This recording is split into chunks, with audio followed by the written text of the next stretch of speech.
Šiandien ruošiu pardavimui tikrą rojaus kampelį Šeškų kaime. Gyvenamas namas su pirtim ant upės kranto. Labai nuostabi vieta.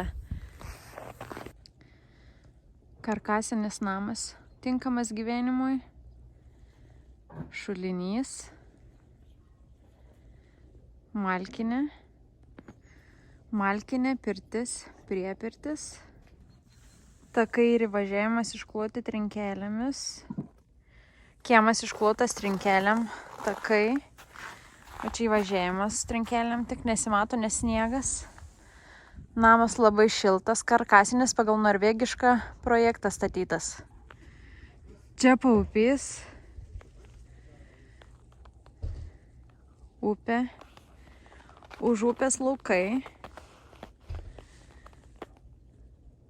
Labai puikia vieta.